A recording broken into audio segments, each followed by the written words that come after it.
Hey guys, I'm Solomon with ClickX. Today's marketing hack of the day, I'm going to teach you PPC mistakes to avoid, all right? I'm going to teach you 5 mistakes people make every single day, and I want to get you better ROI than you're getting from your PPC campaign, so let's get started. Marketing hack of the day is brought to you by ClickX. The number one thing I want you to look at in your account is bidding all broad match keywords, all right? So this is one of those things where you're a newbie into AdWords, you start creating it, and in fact, if you watch or do the step-by-step instructions that Google will give you, you will most likely have broad match keywords and only broad match keywords because no one ever taught you the other match types, and you've done it yourself or you paid someone else in your team who's not an expert or not a certified Google AdWords expert. So long story short, chances are you have 3 or 4 ad groups, you have thousands of keywords or hundreds of keywords, and they're all just bidding all broad match, all right? So this is a big mistake.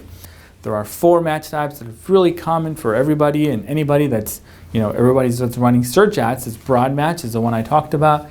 Broad match modifier, which looks slightly different. It has plus signs in front of it, and that means that you're gonna get slightly better qualified traffic than just broad match.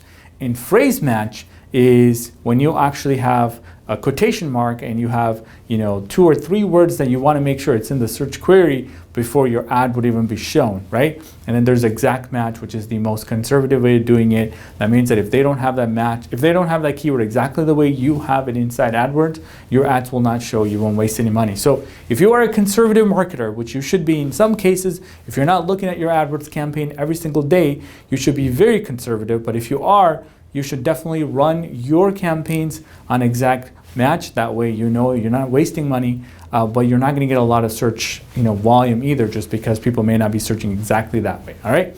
Now there are some positives to using broad match, because I do use broad match because I'm like that, because I want to study the market. I want to understand. I'm doing research, right? I'm using paid search as a means to do research to understand what's working, and so that I can come up with content strategy and generate more traffic and so forth. So if you're really into researching and figuring out where is the search volume, what's happening, right? Then you can definitely use broad match, but make sure you have a limited budget on that campaign, that you're looking at the search query report on a regular basis, if you can, every day.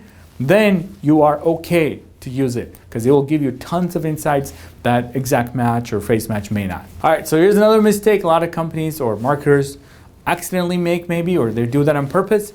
It is to fight for the first spot every time. All day, every day, 24/7, you want to be the number one, marketer in that keyword. Now, there's nothing wrong with that if you really know your math. Maybe you want to do that. But a lot of marketers, they have every keyword, they want everything to be first spot, and that means that they're losing a lot of money because they're trying to bid up the campaign, trying to beat the other competitors, but you don't really have really good conversion rates to justify why you want to be fighting for the first spot. So your bidding strategy should be based on conversion rates and historical data. Go back several years if you have that much information and figure out what keywords are driving conversions, and use that as a means to increase the bids 5%, 10%, 20%, maybe more bids on the mobile side or whatever it is that you're doing. And that is going to get you more conversions, and you have a reason to fight for number 1 spot. Moving on to number 3, ladies and gentlemen, I want you to think about where you target your ads, all right? Geo-targeting is so important, and it's one of those things that people really fail to look at. Google, by default, everything is turned on for your ads, right? So everything means you're running a search and display campaigns, that it shows up everywhere in the US, all kinds of new features that Google rolls out, everything is on by default. So you're a local company or you're a regional company, you need to make sure that your ads only show up in those areas when they're there, and if they're physically located based on all the things that Google has, like geo-targeting and IP address targeting. You want to make sure these are only going to be shown to people that are physically in that location, because it does not help you to get a search from Minneapolis if you service Kansas. If you're a national brand, you can still do it where instead of just turning on all of the United States, which most of the time that's probably what you want to do, like, hey, we're a national company, we can service anywhere. I would look at where your best customers come from, because like I said, your ad budget is very limited. Here's number 4. It is to include the keywords in your ad copy that's specifically to the search query.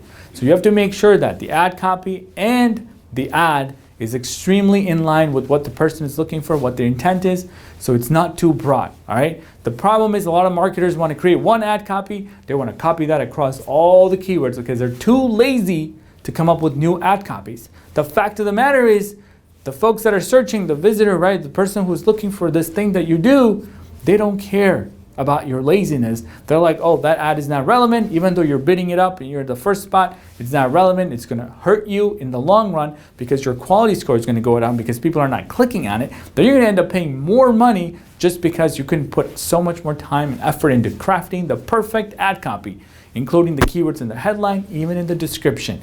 So if you start doing that, you're going to get really microscopic view into your ads. You're going to get much better ROI from it just from that alone. So last but not least, let me tell you about this one. It's a big one. And I hate it because I look for things and I look for the most relevant ad because I love when companies advertise, they mean it, right? They really are focused on getting more customers. And I look at an ad copy and I'm like, wow, I love this ad copy. And I click onto it, it goes to their homepage, all right?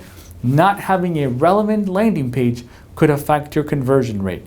I want you to look out for that. Just don't get lazy and say, you know what, we'll send this to our service page, we'll send that to our industry page, and all this is going to our homepage. That's a big mistake. A lot of people do this because they don't even get the concept of landing page. So think about that in your ad copies, in your landing pages, and figure out how you can get the keyword, ad copy, landing page headline all to match. It'll be beautiful. Thanks for watching. I hope you got some insights on some mistakes that you can avoid today and get better ROI tomorrow. Thank you for watching another edition of Marketing Hack of the Day. Subscribe to our channel.